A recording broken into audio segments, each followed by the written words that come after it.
Do-do-do-do-do-do. Do-do-do-do-do-do. Do-do. Well, as you guessed from the title of the video, today we are going to be talking about X-Men 97. So, this is my review of the first two episodes of X-Men 97.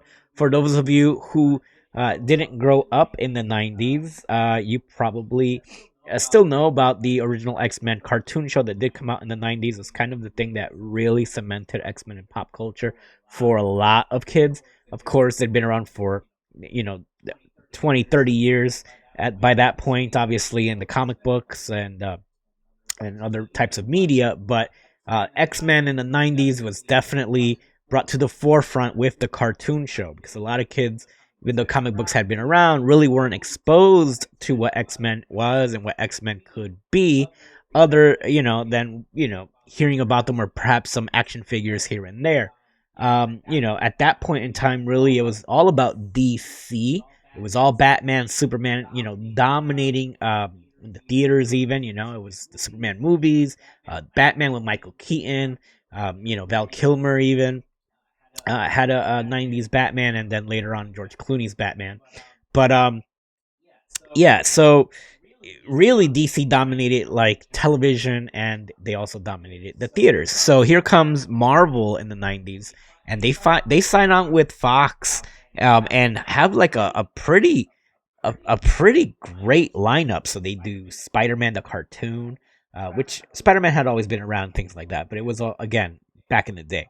But the X-Men really kicked things off. So it was a great series in the 90s, and then we hear rumbling with Disney's acquisition of Marvel that there is a reboot coming. And there was a lot of concerns. There was a lot of concerns on my end because it's really hard to live up to the hype of the original show. So they reboot the show. X-Men 97. It's set obviously in 1997. So it is a continuation of the original series. Little differences here and there. Obviously, the animation is going to be, they're trying to be close to the original designs as possible, with a few twists on their overall look and appearance on some of the characters. But again, nothing that is too crazy. You can chalk that up to character designs, or even hey, the character went and got a makeover or something along those lines. Um, so let's kick things right off. And X Men '97. This is gonna be spoiler alerts for anyone out there who hasn't watched it. We're gonna be talking about major plot points for the first two episodes. So let's start off with Xavier's assassination. Yeah, so Xavier gets killed by Henry Gyrick, and because of his assassination, humans in general have become more sympathetic to mutants.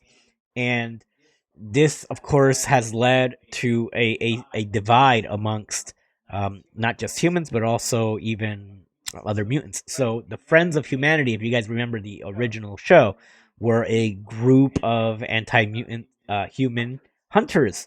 They hunted mutants, and they were absolutely god awful. People forget how bad the Friends of Humanity were in the original series. You know, they think that humans are going harder in this show. No, if they're going the same. People forget how bad they were in the original show, because there were so many, enemies in the original show. But Friends of Humanity were definitely up there. But because of the death of Charles Xavier, humans have become more sympathetic towards mutants. Um, but Sunspot kicks off with him, because it sucks for Sunspot. He's been slapped with a power suppressing collar and brought to a warehouse by members of the Friends of Humanity, where he is then told that he's going to be sold off for about $10,000. Um, Sunspot tries to offer them some of his family's riches in exchange for his freedom, but it isn't about the money. So Sunspot didn't even try to use his powers before he got the collar. He just let it happen, because he doesn't want to be like other mutants. He feels that he has to be one of the good ones, in quotes, right? the Friends of Humanity responds by raising up their Mega Man looking arm cannons, uh, which are now retrofitted with Sentinel technology. Um, so, they capture him. All of a sudden, Storm and Bishop come in, start cleaning house, and, doing their X-Men thing. A machine blows up and knocks them out. Luckily, then, who shows up? Cyclops. So Cyclops shows up, cleans house, finishes the job. Uh, Cyclops is finally able to show off his powers in ways that you never saw him do in the original show. Anybody who used to watch the original show knew that Cyclops was the leader of the X-Men, but he was never the coolest one out of the X-Men, right? He was always just kind of like the leader and always like Mr. Morality and Mr. Don't Do That. But I never thought of him as like, man, he's cool. He's a cool character. I want to be Cyclops. But no, Cyclops starts showing off how cool his beams are, and he starts dodging and floor sliding using his beams as a way to projectile himself across the room. It's incredibly well done. Cyclops starts looking like, holy crap! Finally, they're using him as he should be. It's increasing his speed, and for the first time ever, Cyclops powers, you know, are pretty badass. The Friends of Humanity have a secret weapon. They unfold like underneath this giant a giant Sentinel hand, and then Sunspot dodged a blast, but then gets caught in a trap and is knocked down. So the Friends of Humanity take Cyclops' visor away, thinking that's gonna disarm him. But Cyclops then plays like, "Oh no, not my visor! I can't see without them." And then immediately opens his eyes and just laser blasts them without, Finally, God, thank you, Cyclops. Yes, this is what you're supposed to do. Anyway, with get an Academy X alert. You see like the Daily Bugle float by, and there's a newspaper advertisement, and then there's like a little Easter egg in there asking, "Is Spider-Man a human?" And I heard J. Jonah Jameson's voice in my head saying it. Cut to the next day. At the mansion, Cyclops is telling Gambit how Storm and Bishop could have been hurt, and that they really needed Gambit there because he wasn't. And Gambit's wearing one of those weird '90s half-cut. It was a more late '80s weird half belly shirts, but I mean, okay.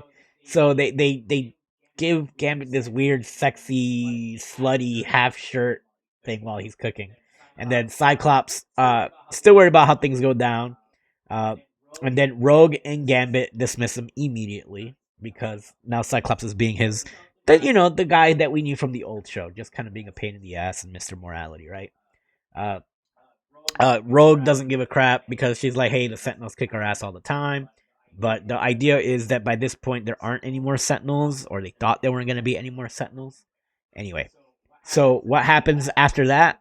Oh, walking, Charles Xavier comes into the kitchen and agrees with the others. But then quickly morphs, and it turns out that it is Morph. And he's in this disguise, he's shapeshifted, and then Jean also shows up in a workout spandex, heavily pregnant. She's like 9 months, and which is a nice little surprise because hey, okay, that's happening. And then the next part cuts to Sunspot, aka Roberto, and he's in Beast's lab. So we get I'm not sure how many of these voice actors are returning from. You can tell who isn't, but the guy who voices Beast, I'm not sure if it's the same voice actor as the original show. It's pretty spot on. I really like the voice acting in it. It's pretty good. So Beast is in there, and he jokes, that his observation is very astute. After Sunspot says that Beast is blue, he's like, yeah, of course I am. Jubilee is there with him. Cyclops and Storm show up wanting to talk to Sunspot. And he dismisses them, offering money for them to save, but wanting to leave as soon as he can. They tell him they can't let him go just yet because there's a lot of danger to Friends of Humanity. are still after him. And Roberto, aka Sunspot, just doesn't give a crap. He's like, listen, so now you guys are kidnapping me instead of them. Either way, he doesn't want to be there. Jubilee gives him a little speech and says, you got to be careful, blah blah blah. And Sunspot just looks at her. They're around the same age. Jubilee's been Chineseified a little bit more in this one. If you guys remember, Kristen in the Drunken Idiots podcast last week said he wasn't sure if Chun Li was Asian. You can tell now. Um, she still looks like Jubilee. I said Chun Li, excuse me. I meant Jubilee.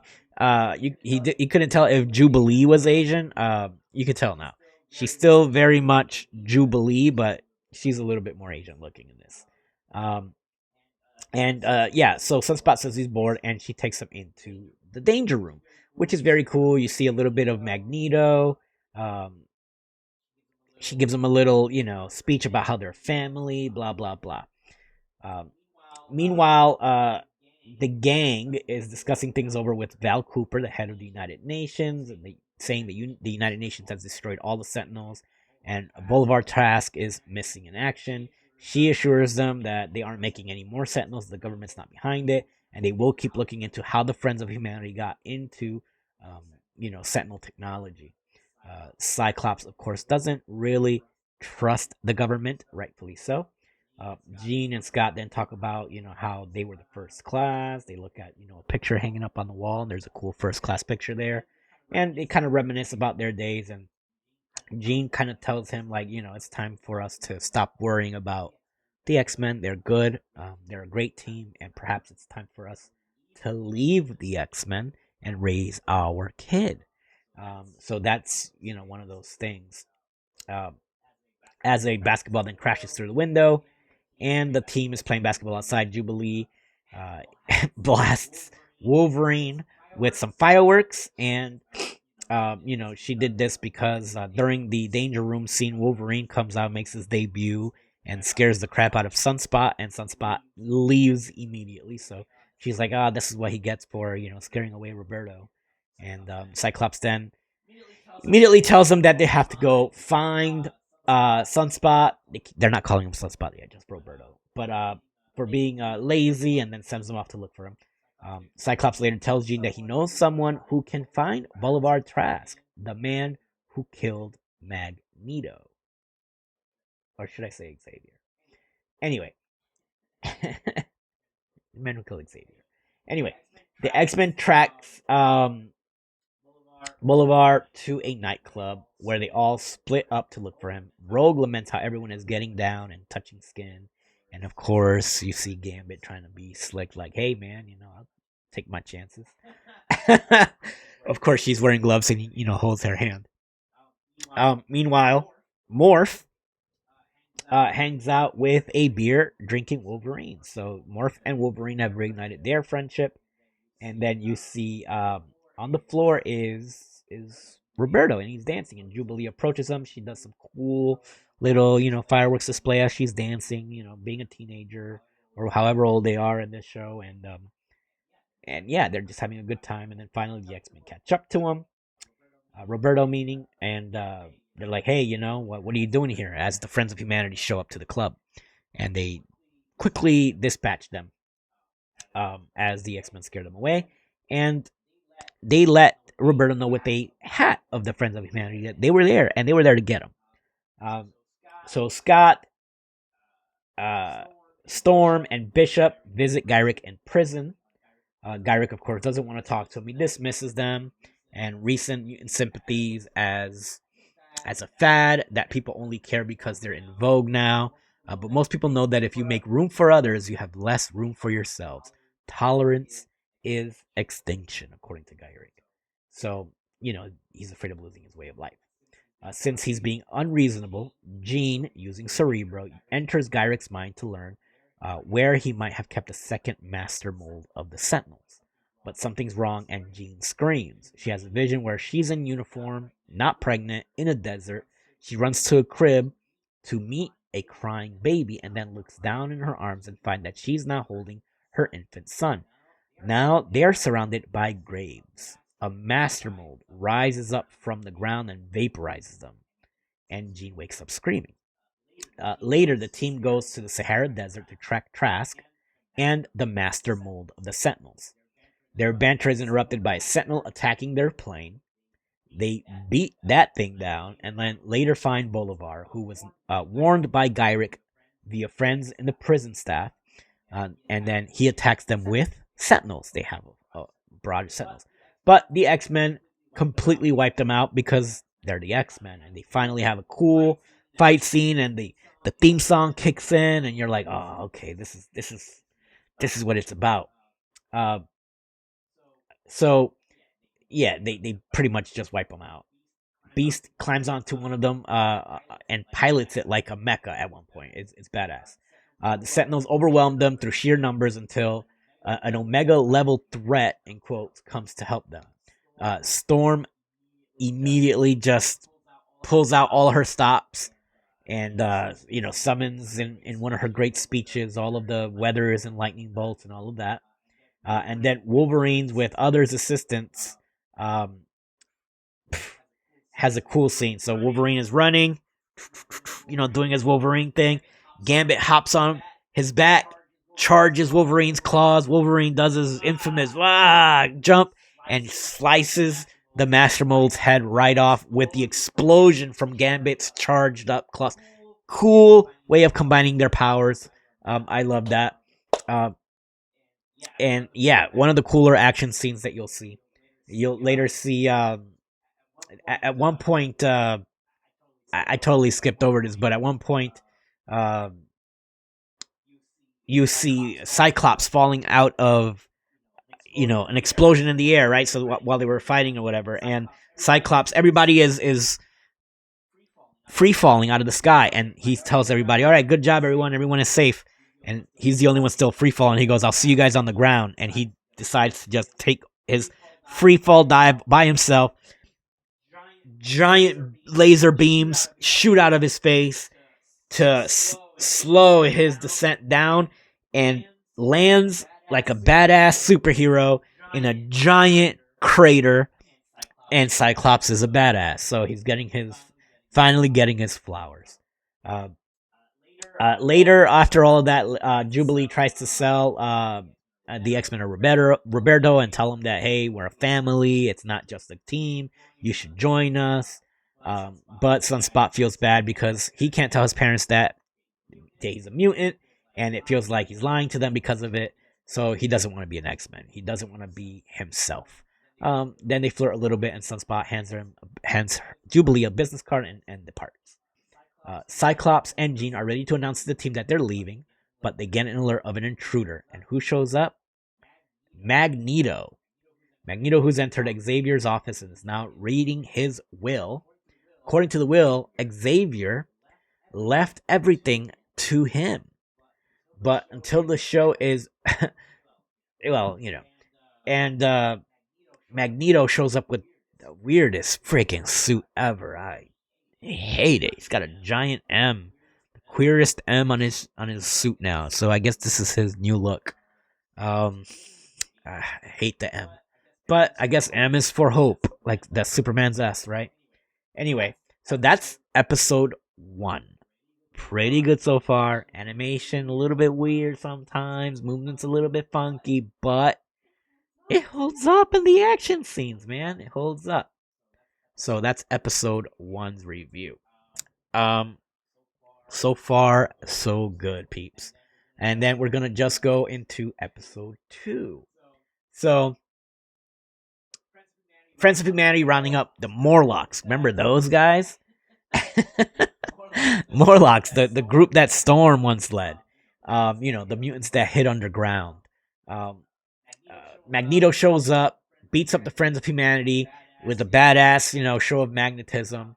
Although he doesn't kill them, he later arranges for the Morlocks to take refuge in the mutant nation of Genosha. Then talks more smack to the X-Men for not using Xavier's wealth to guide mutants to an island nation, make them their own, where they could be safe, because an island of mutants is a good idea. Still, Cyclops doesn't trust Magneto, despite him clearly being in the right in this case. Storm takes a more measured approach and saying that it's only natural for them to want to Magneto to prove his sincerity in helping them, and then Magneto then gaslights her with compliments and agrees to try to prove himself to the X-Men.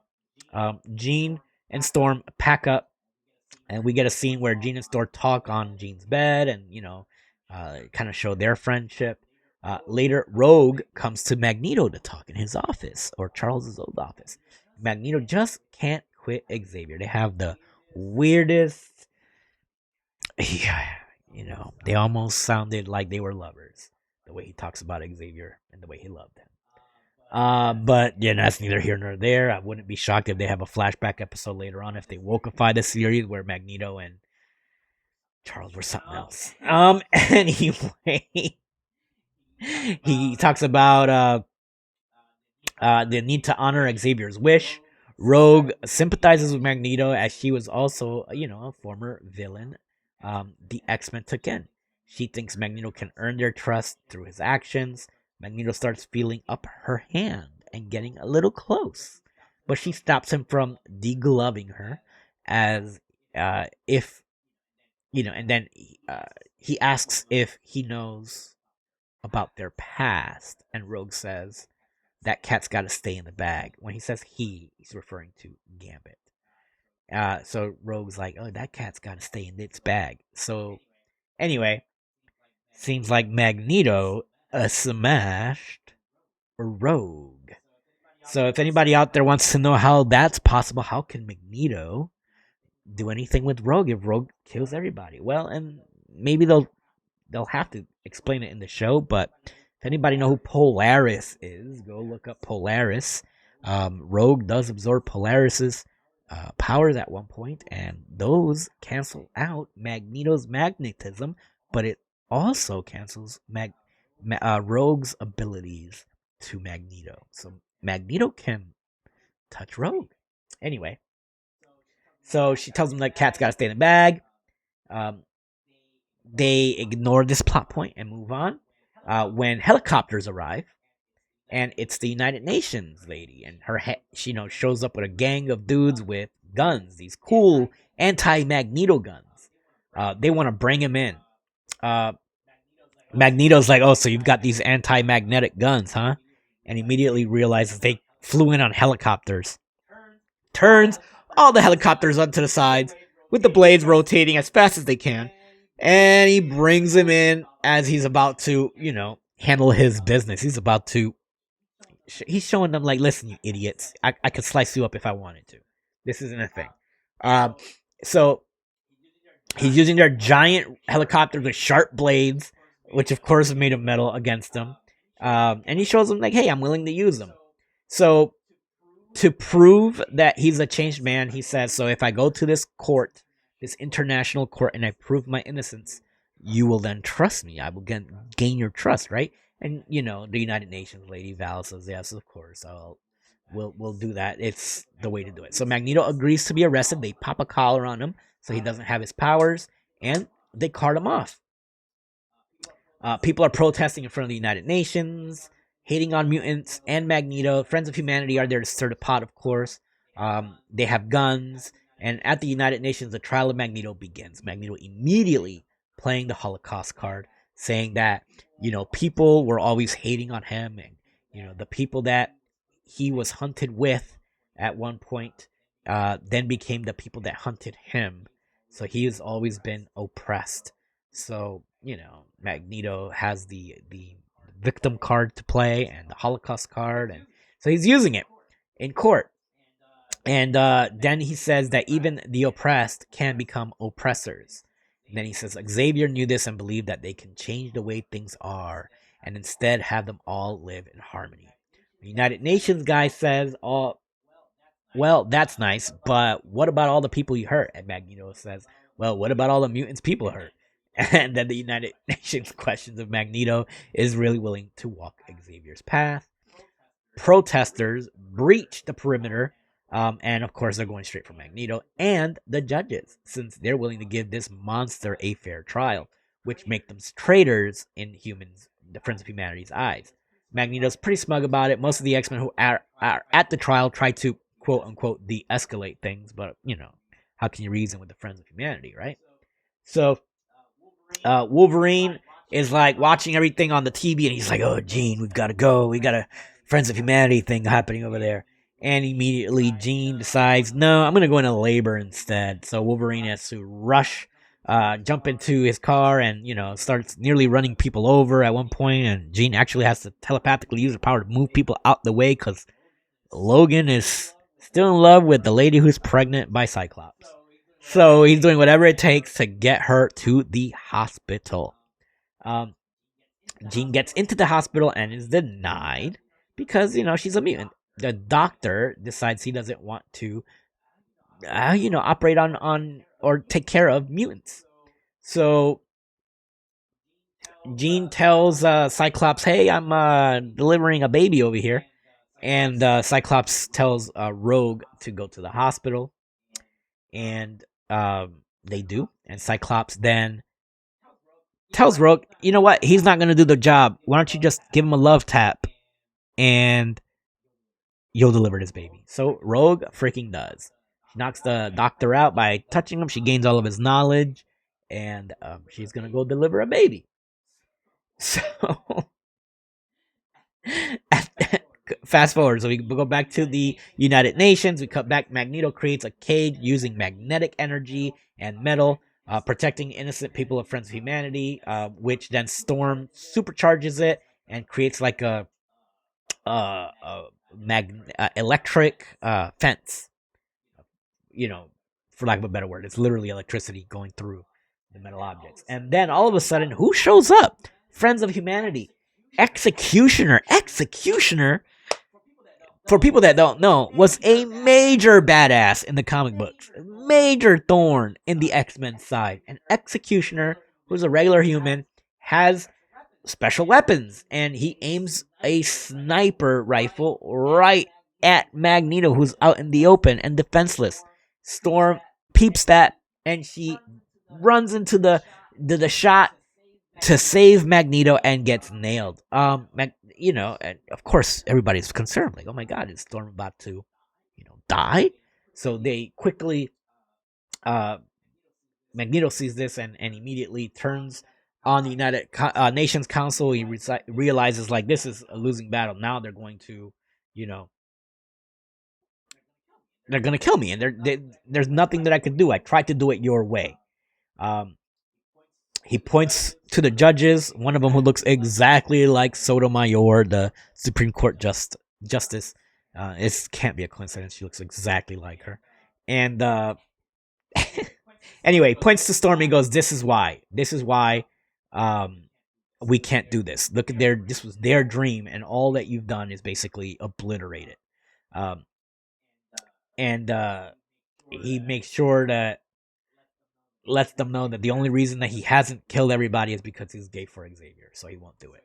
So he has them look down, he pulls them off into space, and he has them look down over Earth, and he takes Executioner and he puts them up on United Nations logo, and he makes them see the Earth, and he says, this is Xavier's dream, so that we could take a step back and look at the Earth and realize how small we truly are and how great these ideas were.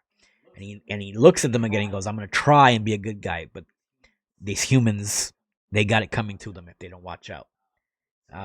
So it cuts, and now you go back to the hospital. Jean successfully gives birth to a baby who she immediately says, "What are we going to name them?" And of course, she names him Nathan Charles Summers.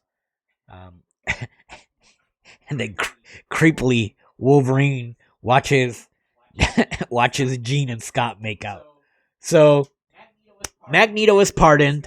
Scott still unsure, but willing to trust, Magneto on Xavier's, wish. Scott and Jean won't leave just yet. The team, they kind of are still in limbo that since they want to be there for Storm during this time. Storm later goes to her room, kind of, leaves her uniform and leaves a note for Jean later, know that she's leaving the mansion and that Jean and Scott don't have to hold back their life for her sake. They can choose to leave. Magneto and Rogue then are seen doing some unprotected hand holding to which Gambit immediately feels cucked. The next day, as Jean reads Storm's note to the X-Men, a second Jean shows up, which we all know what's going on there. But yeah, X-Men 97, episode 1 and 2. Overall, it really does a good job of painting the show in a way that you remember it. If you remember the old show, this show so far holds up really well. I went into it with very low expectations, so that's another thing. When you go into something not expecting much, and it turns out to be pretty good, it exceeds your expectations, and you feel much better about the product. If they don't F this up, which they might, because the head writer is out, for reasons, good enough reasons with Disney. But he did already finish writing season 2, so we're gonna see.